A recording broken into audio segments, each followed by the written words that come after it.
All right, we'll go ahead and get started here. We'd like to welcome PGA Tour rookie Harry Hall into the interview room at the Shriners Children's Open.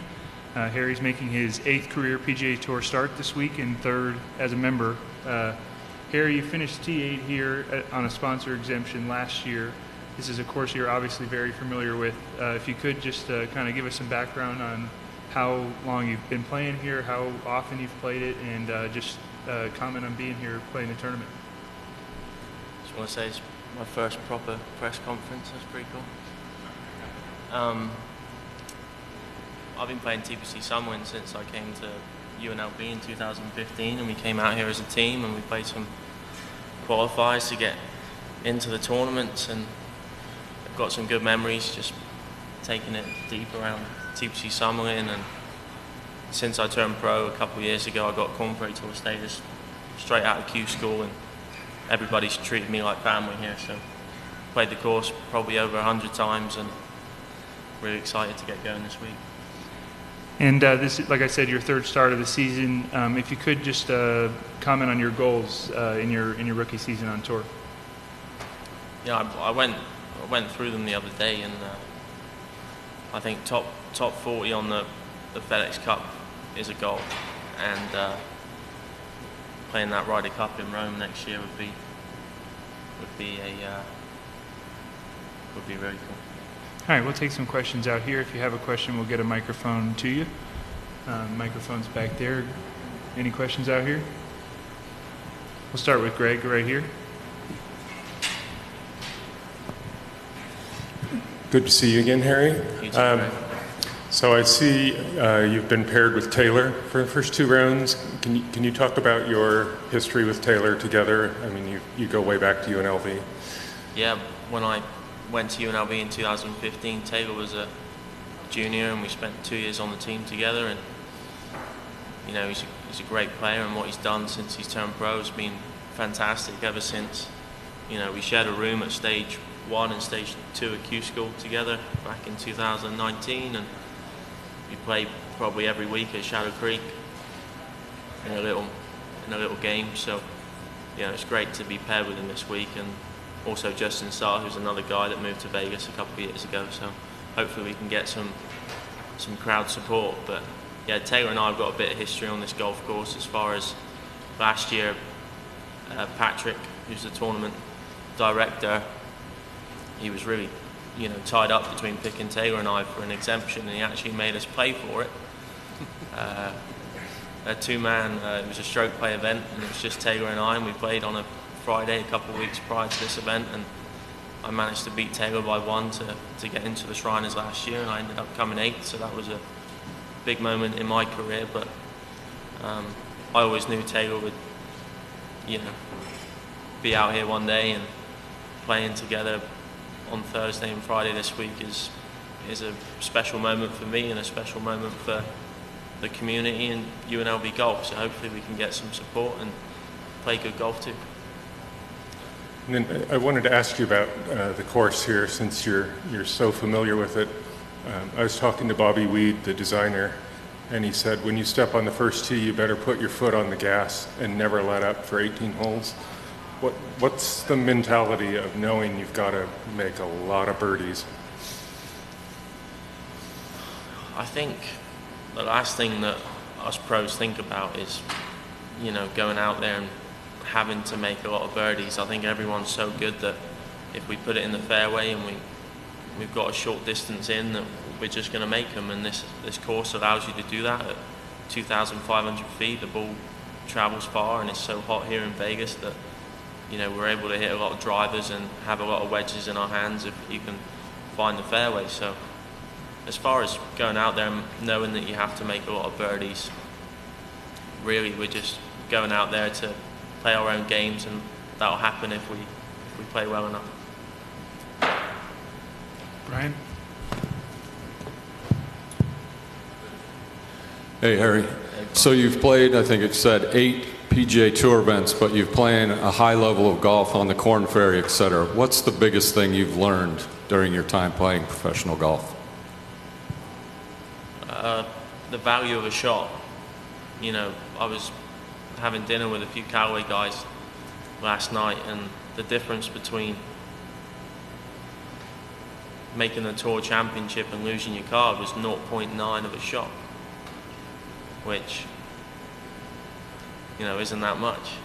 So I think I've just seen that through being on the Corn Ferry Tour and how my stroke average has evolved through when I first turned professional to now, and my bad golf and my good golf really is separated by just a shot, and that the importance of choosing the right club or the right line or hitting the putt that correct speed, whether it's 1 out of 68 shots, you know, it's a fine line between playing good and really excelling out here. So I think that's the biggest key that I've taken, is the value of every shot, and that's something that Coach Knight at UNLV and Phil Rowe taught me very well.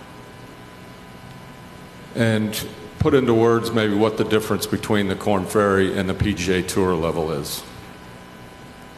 It's interesting because, you know, seeing Taylor Montgomery and a few other Corn Ferry Tour guys, you know, play really well starting off this year, and also just the way I played at the Shriners last year, I think if we play a similar standard of golf to what we played on the Corn Ferry Tour to obviously finish in that top 25 throughout the season, I think it's not too much different. And, you know, a lot of people can say that I've missed 2 cuts already and is the standard different. Well, I just haven't executed the shots that I was trying to hit, and I haven't played very well, but hopefully I can change that this week. But as far as you ask a lot of these guys, and I don't think they tell you too much difference, and you see a lot of the Corn Ferry Tour graduates like Scotty Scheffler and Cameron Young and Sung Jae Im that have come out the last few years and excelled on this tour, and they excelled on the Corn Ferry Tour, I think shows you that the difference might not be as big as people think. Get the mic over here to Dave. How competitive was that 36-hole match last year? Because I know you two have a pretty good relationship, but it was just 18 holes actually.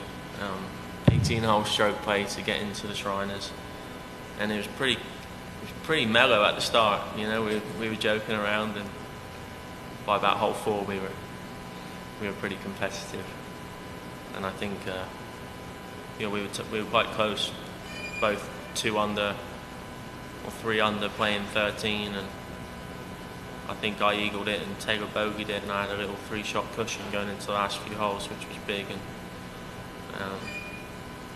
you know, we're still friends no matter what happens then, what happens this week. And you know, Taylor's like a brother to me, and with his dad Monty at Shadow Creek, and all his friends are my friends. So I'm very fortunate that, you know, they've treated me as part of the family over the last few years, and I don't think that will ever change, no matter whether we're competing for this trophy this week or maybe the Ryder Cup next year. and then you told me in jest, but the story of when you first came here and you played with Taylor and the discrepancy between his ball striking and yours and more of swing speeds. I mean, can you kind of tell us that again? Because it is quite shocking, the difference of you two at that time. Well, yeah, imagine, you know, Taylor growing up at Shadow Creek all his life, and I grew up at West Cornwall Golf Club that is 5,500 yards long, and I go back there and I hit a 6-iron off every par 4 now. So I came to UNLV swinging it about 104 miles an hour, and Taylor was swinging it 135, and I hit a driver off the first at Shadow Creek, and he hit a 4-iron. And at the start of the year, we actually did a long drive competition with a friend of ours at Shadow Creek, and I beat him.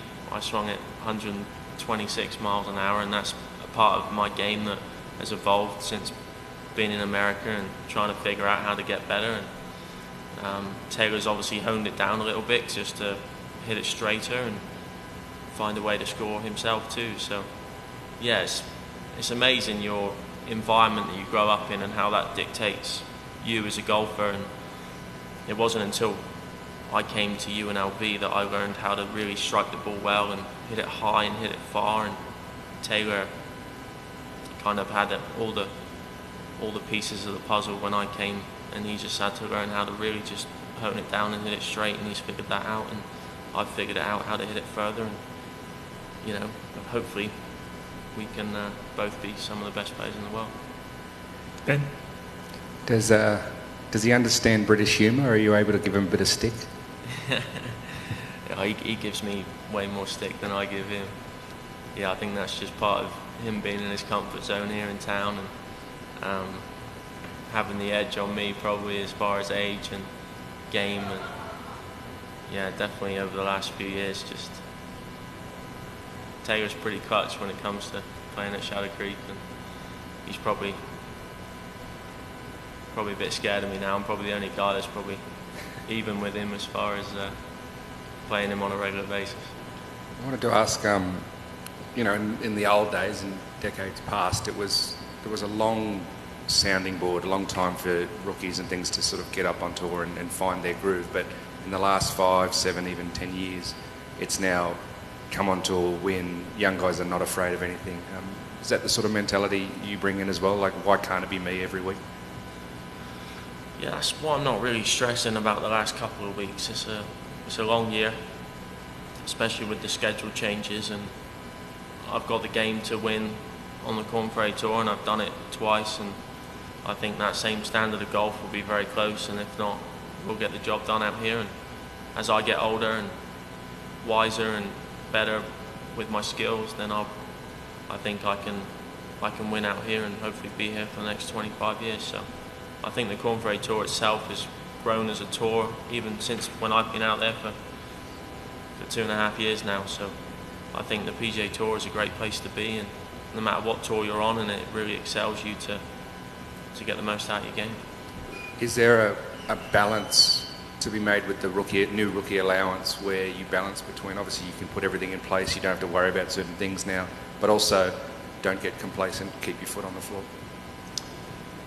Yeah, the rookie allowance and the league minimum, I guess it's called, is an addition to the tour this year that, you know, has been nice. But as far as it making a real difference, you don't want it to be a good thing, because if it is a good thing for you, then you've lost your car. So I don't think it matters. As far as, I think you just have to know that you're at the top of the game. Your bank balance is going to get bigger, and you shouldn't let that stop you from what you've worked on the last 20 years for me to be here. And I'm going to keep playing this game for the next 25 hopefully, and whether or not it makes me enjoy life a little more or not, I'm still playing golf. It's where I've always wanted to be, no matter what my bank account looks like. So yeah, the league minimum definitely assists guys as far as, getting the advantage that the top players have as far as booking all your expenses and hiring the right people to make you the best yourself. But it hasn't changed what I'm doing. If I could get one more in. You cheekily sort of mentioned the Ryder Cup. Clearly that's a dream of yours to one day play in that competition. Can you just throw us those top level goals that top level dreams that you want to achieve in this game? I really want a green jacket. West Cornwall Golf Club already has 3 majors from Long Jim Barnes back in the early 20th century. He won the PGA twice, 1 Open and 1 US Open. So if I can win that green jacket, then West Cornwall has all 4 majors, and I would say that I've achieved everything I wanted to in this game if I could get a green jacket. All right, Harry, thank you very much, and congratulations on your first official press conference on the PGA Tour. Thank you.